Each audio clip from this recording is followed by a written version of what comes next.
Hello，大家咁今日咧呢條片我哋嘅復活節假期咧就會去桂林。桂林咧，我就以前咧聽好多啲朋友講啊，或者睇電視嘅咧，其實咧都係好適合啲老人家去啊，即係我爹哋媽咪啲年紀去啊，去過去遊山玩水啊，好悶㗎，唔適合小朋友玩啊，或者包括埋我哋嘅年紀啦。所以今次咧就我哋一家大細就會去桂林去玩，究竟係唔係唔適合小朋友玩呢？我哋而家即將出發啦 ，Let's go！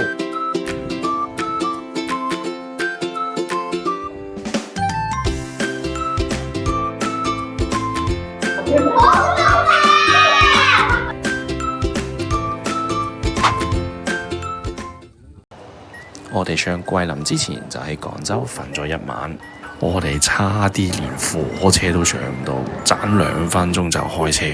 由廣州出發去桂林，車程總共係2個鐘頭20分鐘。喂，嚟我問下啲小朋友先，你哋大家知唔知我哋喺邊度啊？咩啊？桂林，桂林啊！你總之記住呢度啲嘢好貴嘅。咩咩？再講多次，再講多次。我哋咩？呢度樹林裏邊啲嘢好貴嘅。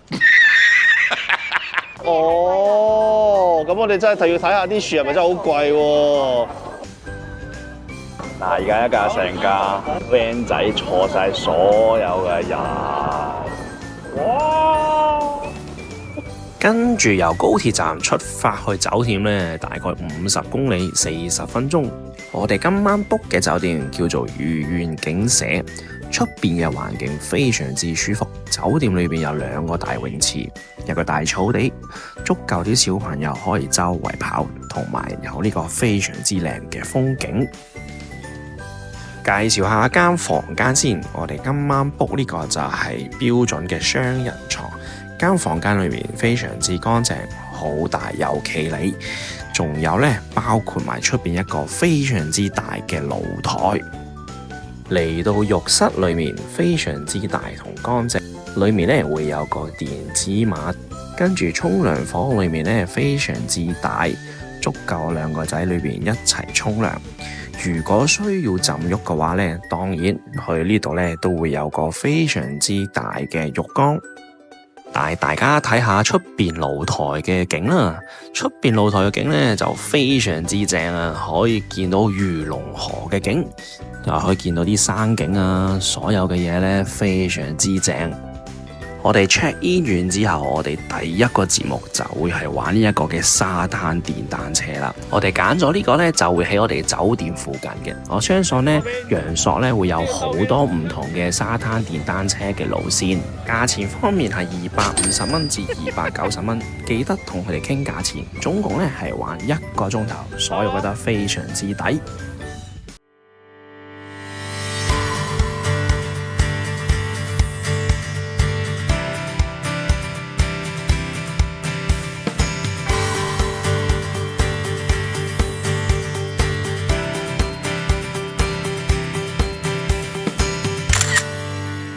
睇完條片係咪覺得好正呢？我覺得非常之好嘅體驗。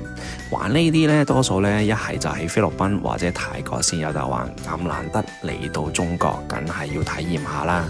一路玩又可以睇埋陽朔咁靚嘅風景，同埋呢，佢會帶埋我哋行啲水啊，同埋啲河嘅，所以呢都唔需要擔心，因為會有膠袋可以笠住隻腳，咁就唔需要擔心整污糟對鞋同埋隻腳啦。而所有嘅片段你都見到呢，都係佢哋幫我哋錄影嘅，佢會有個無人機幫我哋拍，價錢係100蚊。好啦，我哋玩完之後，啱啱隔離呢就會係萬景碼頭。喺碼頭呢度呢，我哋呢可以租個竹浮喺呢度嘅魚龍河度參觀，同埋欣賞呢度咁靚嘅風景。好啦，咁啊而家咧，我哋就會去買呢一個嘅竹浮嘅門票啦。咁啊頭先啱啱玩完呢個沙灘電單車，好值得玩，真係如果未玩過咧，我真係建議一家大細玩。小朋友嘅話咧，可以小朋友咧就坐後邊，捉實個大人即刻去坐呢一個竹浮啦。大家都係攞住回鄉證啦，跟住就去俾錢，就45蚊一個人嘅。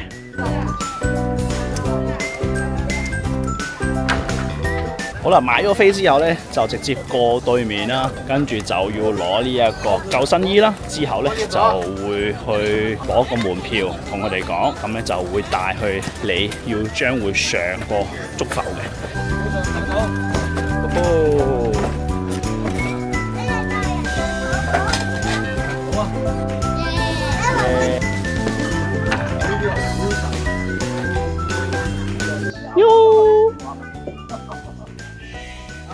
我想問這個會很重嗎？你來試一下，是嗎？我來試一下。大家花咁多去摸下係嘛？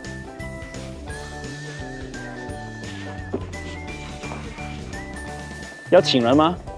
要請人嗎？這裡工資很低的，蠻辛苦嘅，真係要用力嘅，真係用力啊！真係要用力嘅。係啊，很用力的。咩料啊？你嚟啊！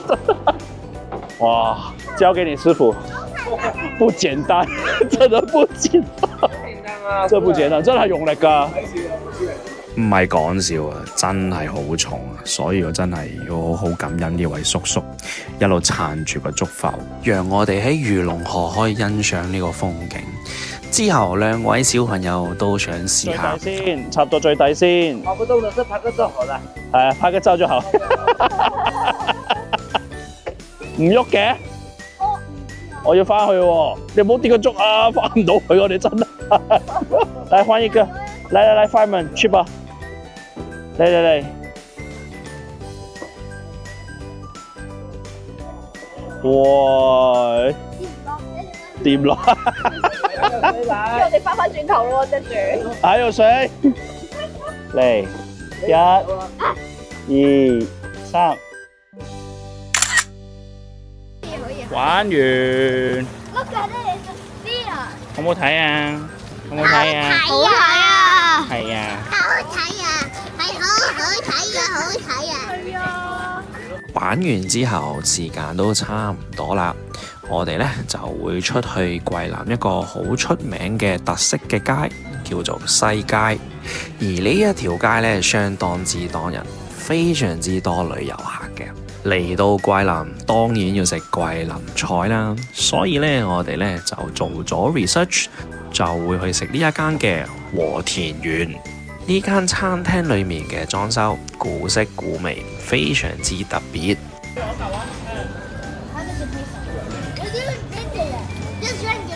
啤酒魚，有冇啤酒味啊？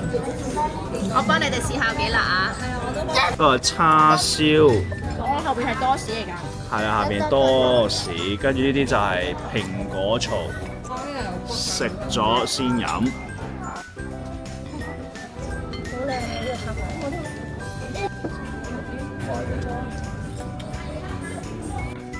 好似有好啲小啤酒咁。係啊，我哋一齊飲啊！我哋。嗰個係。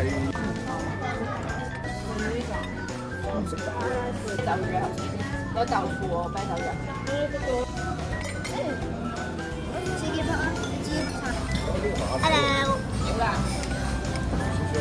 好啦，而家報道下，而家食晒啲嘢。嗱，呢碟炒飯嘅，呢碟已經俾阿 Aiden Fireman 一個人 KO 咗一碟。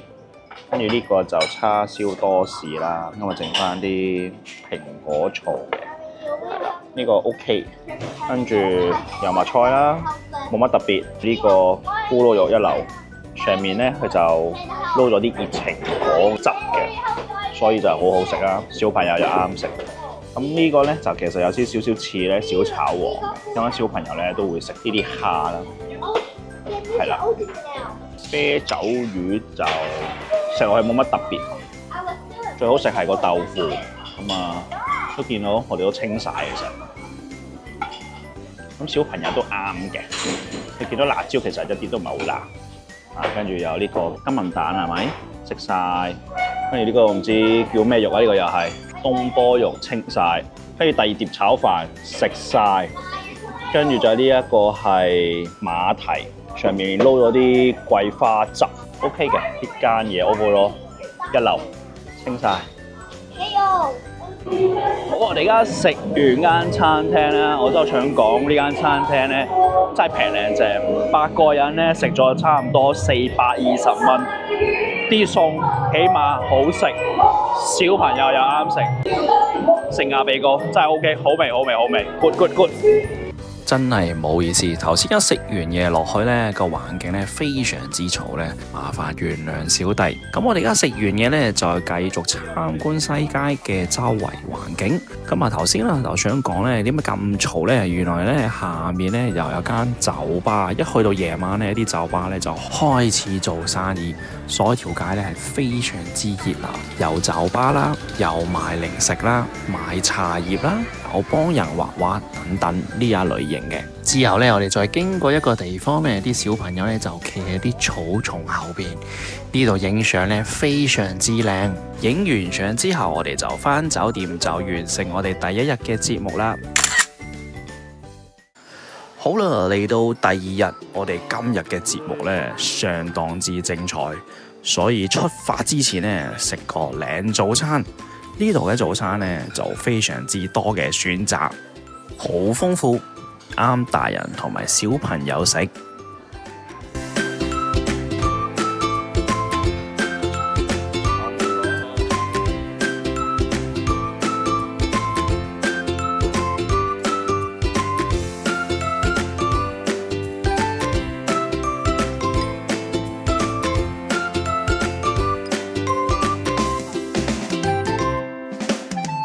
Eden，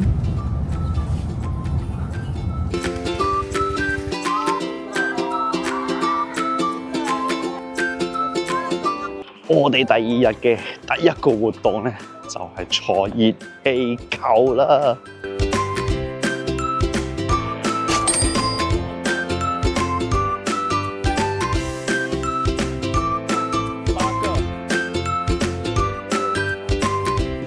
坐熱氣球呢都係我哋嘅第一次。原來升上去呢，去放火嗰時候呢係非常之嘈嘅，所以個個小朋友呢都撳住耳仔。而我哋呢個熱氣球呢，升到最高呢都係100米以下嘅啫，所以呢就唔需要驚佢會周圍飛嚟飛去，因為呢左右呢都會有繩綁住佢。上到去呢，就可以見到陽朔嘅呢一個美麗的風景，而喺呢度呢，都會有無人機可以幫手拍攝，價錢呢就係99蚊人民幣。生圍住晒佢哋真係。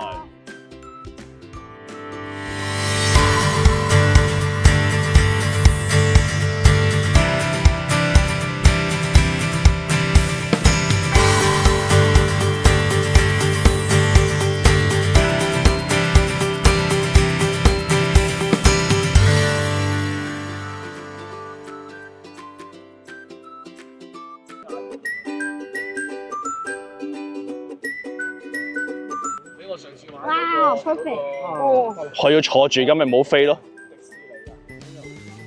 好啦，坐完呢個熱氣球，我哋第二個節目精彩啊，就係探洞啦。係嘛？探洞咧就會濕腳，所以最好咧就着短褲啦。我哋有個教練嘅，咁啊教練就車我喺呢一個嘅停車場個洞喺後面啦。所以而家就要準備，千祈就冇咩大型嘅背囊細袋仔啊，呢啲 OK 嘅。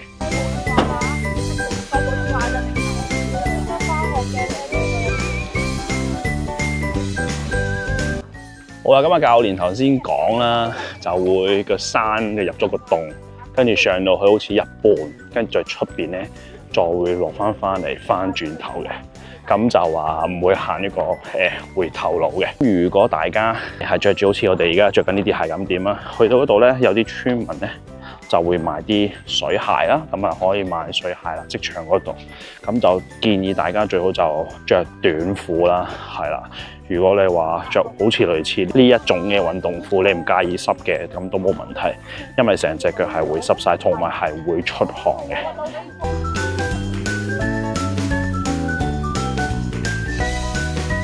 好啦，呢度咧就係間山洞隔離，有間就出租啲水鞋啊，或者手機需要防水袋啊，呢度有晒嘅。好啦，而家呢度大家又租緊鞋，其實唔係租，係買新鞋。因為租咧就10蚊對，新嘅而家呢啲我着咗啦，就20蚊啦，着完你就當掉咗佢又好，繼續着又好，咁啊個個而家要買完對鞋咧就可以擺翻你自己原本着嘅鞋咧擺喺度嘅，因為我哋自頭翻轉頭咧會自己攞翻對鞋。唔建議大家做呢個，因為好辛苦會好焗，佢唔透氣啊，仲要係黏住你，就係呢啲咧千祈唔好啊！直頭係買對拖鞋，好似咁樣。之後就會着裝備啦，教練會帶晒啲頭盔俾我哋嘅。好，好 ，Let's go， 慢慢行。嗱，開始啦，睇頭，慢慢得㗎啦，跟住得㗎啦，大人喺前後嘅，放心。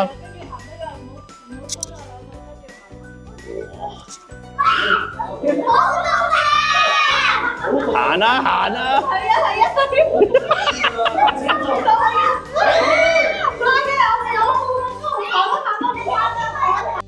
成件事好 raw， 可以接觸呢個大自然。咁呢個山洞呢係天然嘅，只係呢個我哋行緊條路呢就係人工做嘅。呢個洞呢都起碼都有多過500幾年嘅歷史。行山洞都係一個非常之好嘅體驗，都係我哋第一次去行。行呢個洞呢，總共用咗2個鐘頭時間，成個體驗呢，基本上呢係要用全身嘅運動。我哋有行啦、爬啦、踎低啦，而個教練都非常之好。每一次經過一啲特別嘅地方，都會停喺度同我哋解釋，而都令到我哋增長知識。如果過到嚟陽朔，我都會建議大家一家人去體驗呢個探洞嘅經驗。探洞嘅費用呢，總共係2160蚊人民幣。咁啊，平均呢，每個人呢都係270蚊。而家會有探洞嘅片嘅精華分享俾大家。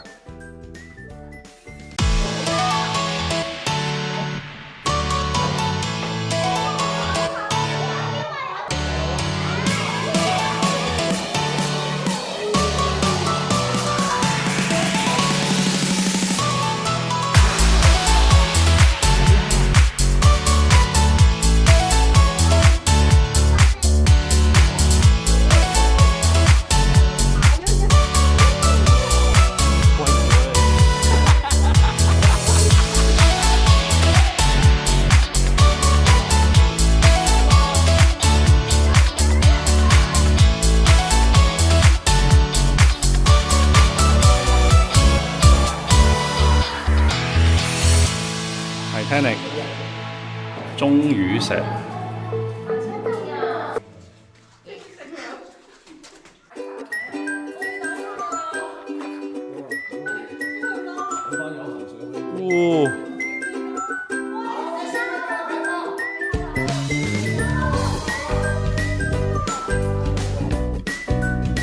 我哋終於出咗嚟啦，玩咗2個鐘頭，啲小朋友犀利啊！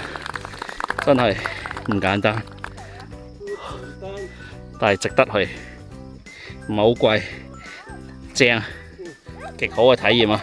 以前冇咁多呢啲嘢搞嘅，仲要行多10至15分鐘，係幾好嘅風景，行山風景啊！終於到達啦 ，KO 晒，超攰啊！小朋友攰唔攰啊？好攰啊！攰真係一個好事嚟嘅。去完探洞之後就返酒店 check out， 就準備出發去另外一間酒店啦。咁究竟點解我哋會去另外一間酒店呢？就係因為我哋遲 book，而復活節假期所有啲酒店呢已經full晒啦。我哋第2日嘅酒店叫做依山環水酒店。間酒店呢，其實就係我哋今朝玩熱氣球後邊間房間，就大過我第1間住嗰間酒店。間房咧，初初地以為入去咧有塊鏡，因為咧有2間房，但係咧原來真係有2張大床，仲要係2張 queen size bed。塊鏡嚟嘅，好似真係以為。真係以為有塊鏡。哇！2張大床，咁呢張 OK 喎，呢間酒店。 400蚊咋？哇！呢間 OK 喎。 400塊咋？我做得很好，很好，很好，不錯不錯。我張床咁大嘅，可以沖涼啊！個水塘我瞓，即係走啦我哋。哇！呢個電視機，哇，好大啊，85寸呢個有。哇！小米冷氣機喎，跟住仲有小米嘅。OK 呢間房，呢間房好啲定琴日嗰間房好啲啊？而家房好啲啦，天公錯。呢度仲可以洗衫喎，我有邊蚊衫要洗啊？我可以洗下喎。你要攞洗衣粉先喎。好啦，我哋嚟到呢個第3個景點啦。我哋呢個第2日第3景點就係呢一個嘅雙公山，喺我哋嘅新酒店啦。上嚟呢度咧要大概1個鐘頭多少少嘅。咁其實呢度咧係其中一個景點。咁我哋呢度咧會飲下、嘆下咖啡，之後咧再會去一個更加靚嘅風景啊。咁啊，而家就俾大家睇下幾靚嘅風景先。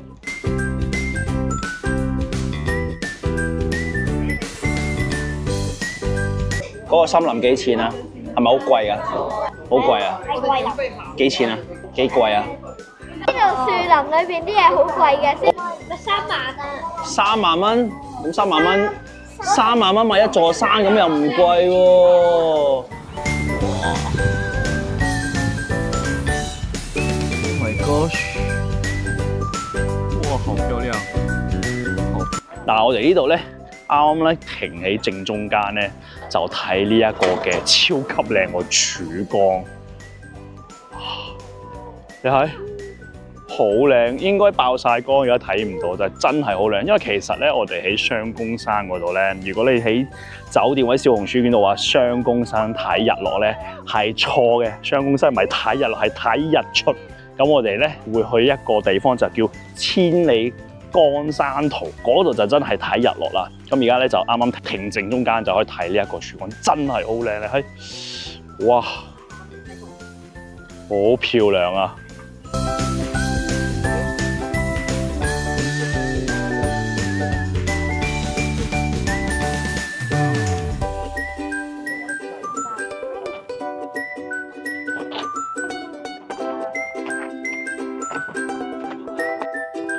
所以大家記住啦，如果想睇日出，就頭先可以去翻我哋嗰度雙公山嗰度睇嘅。但係如果要睇日落嘅話咧，就要嚟呢度啦，千里江山圖係啦，千祈唔好睇啲小紅書話雙公山係可以睇到日落嘅，係睇唔到嘅，因為完全方向係唔同，同埋會遮住晒，所以就千祈唔好喺度睇啦。咁我哋而家就會上去嗰個景點再睇，我相信應該係好靚。所以如果嚟到呢度嘅陽朔就可以睇到。咁當然啦，如果可以早起身嘅就睇日出，跟住落山就可以睇埋日落啦。Oh my gosh！ 哇，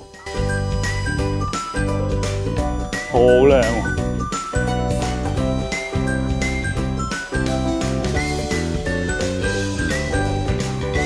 我哋到呢度嘅千里江山圖嘅地點啦，你可以睇下。而家大家喺度就係等緊個日落，全部喺度坐晒喺度，攞住一個靚位，好靚。我想講，好多人，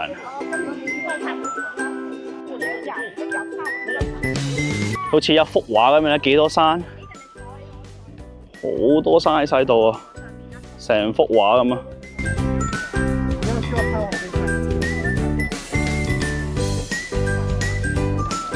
時間6點半，報道下，而家幾多人？個個喺度排住隊喺嗰度影相。頭先我都影咗幾張，真係好靚。睇呢個日落幾靚。我哋嘅司機影相，大家用一部華為嘅Leica鏡，啲相超級靚。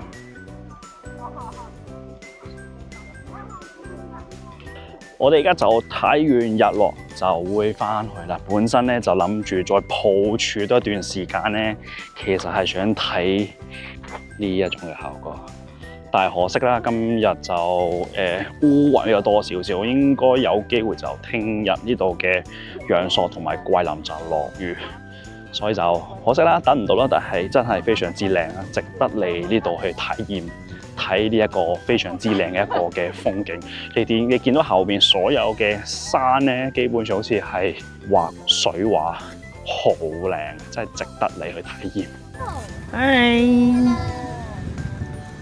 好啦，我哋而家就參觀完呢個嘅千里江山圖，而家就會即將落翻去山底去食我哋嘅晚餐啦。咁啊，又係食呢個地道菜嘅，咁就會去呢一個嘅劉姐。咁另外咧，就我想推薦俾大家，就係我而家隔離呢一位嘅司機啦，馮師傅啦，我覺得這真的很老實，而且是我們的這裡的今天的司機，那就是其實是他今天介紹我們去這個千里江山圖，所以我覺得是很好一個司機。他說每一句話就覺得很老實，而且他給一個很好的服務，所以就是每個人付出那個錢的話呢，拿回來的話就不止這麼多。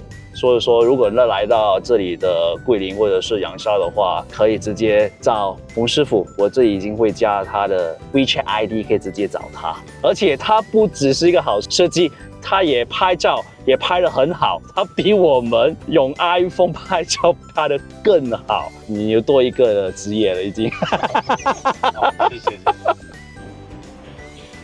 我哋到咗我哋嘅食嘢地方，就喺呢度啦，阿劉姐啦。比較平民啲嘅地方嘅，但喺出邊寫住誠信、守法、敬業、用心服務啊！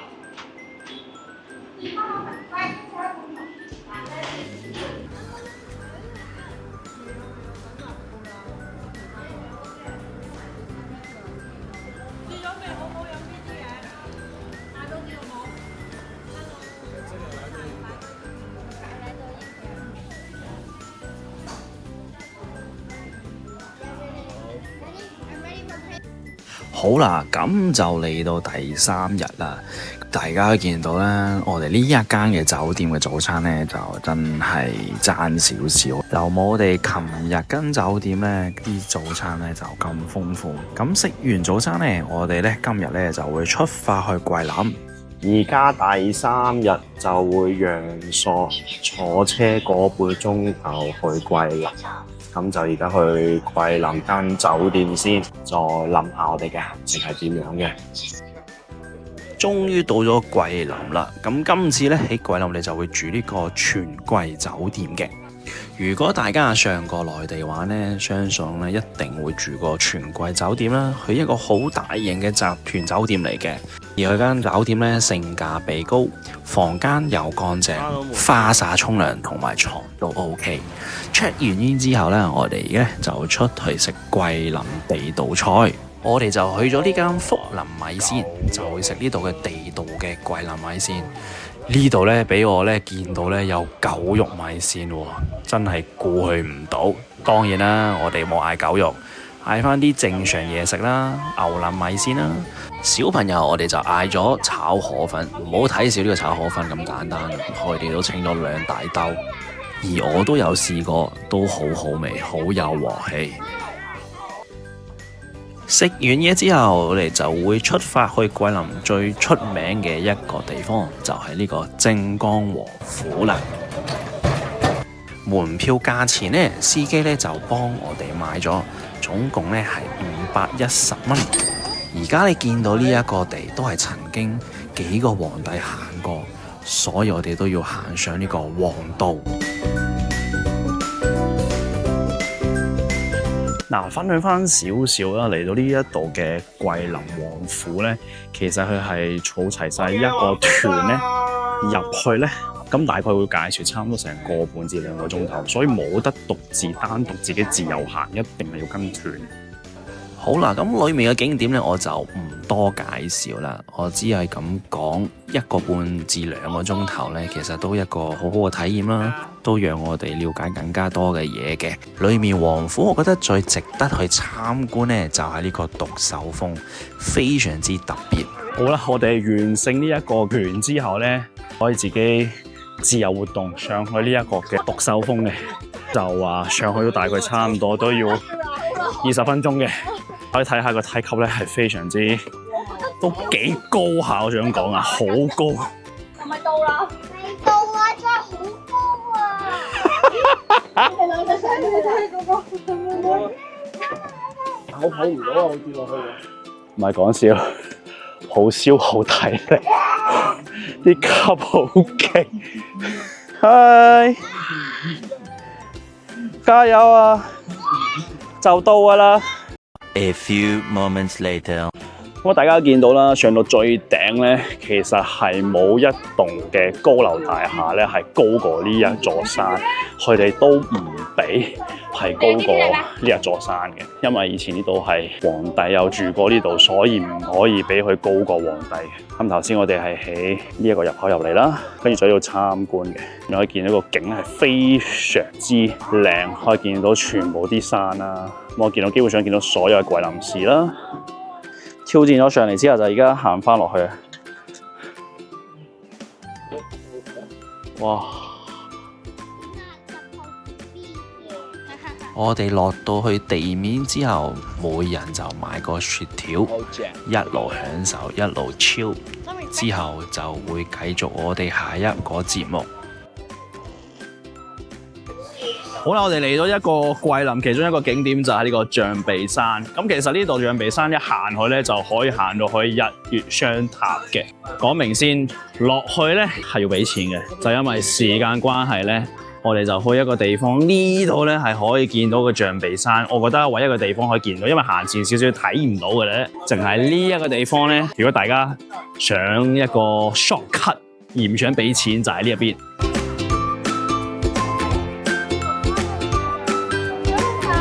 係咪好似大笨象咧？跟住下面咧就會有啲竹浮啦。咁呢啲竹浮其實就唔係我哋喺陽朔坐嗰啲，全部都係電子摩打，就唔係人手逐個推嘅。咁都要下面呢度排隊。我見到嗰啲飛都要90蚊一個人先可以上到去嘅。就喺呢度啦，幻象酒店啱啱呢個轉彎角頭前面呢度就可以見到呢個象鼻山啦。跟住行完之後啦，順住呢條路咧，其實呢度直去咧，你就會去到呢個日月雙塔啦。咁其實日月雙塔咧，我唔記得咗6點半7點鐘咧就着咗個燈。咁我着咗個燈咧就非常之靚嘅，真係我好建議，如果要睇個塔嘅話咧，夜晚去會比較靚啲個氣氛，因為兩個塔着燈兩個都唔同嘅。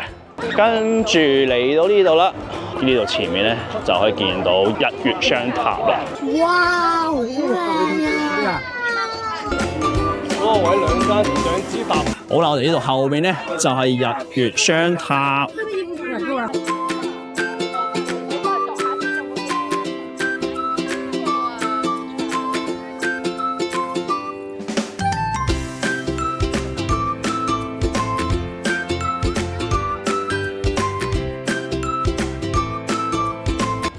我哋完成個今日嘅桂林 trip， 而家夜晚就係去補翻我哋嘅肚仔啦。咁今餐嘅晚飯咧，我哋都係食翻呢間和田園啦。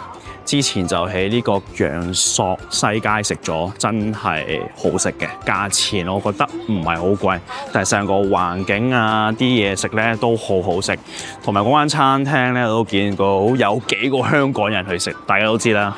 香港人好識食嘢㗎嘛，所以我都食完之後就覺得呢間餐廳真係唔錯。如果過嚟桂林啊，如果陽朔嘅話咧，可以去食嗰間嘢。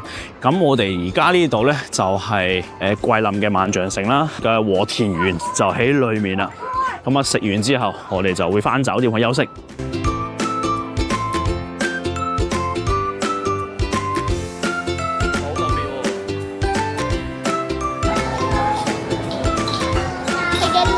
到咗呢一間萬象城咧嘅和田園咧，我想講佢裝修嘅設計有啲唔同，連嘢食都唔同。第一個餸咧，你見到黑色咧，其實嗰個咧係黑桃花樹根，跟住你會見到啦，有石春嚟炒蛋啦，有呢一個新鮮嘅紫菜湯，同埋咧最特別咧，會有呢一個鴨肉炒苦瓜，而個味道咧非常之特別，佢會有啲香茅味道。咁當然唔少得就係呢一個炒飯，啲小朋友咧係最中意食嘅，同埋隻雞非常之好味。好啦，總結翻呢3日喺桂林玩，我想講非常之好玩，係好啱小朋友玩嘅。但係陽朔呢，我覺得係好玩過桂林，所以我建議逗留時間陽朔呢可以逗耐少少。今日條片就嚟自呢度啦，如果大家喜歡睇條片，記得 CLS 我嘅 channel 啦，下次再見啦，拜拜。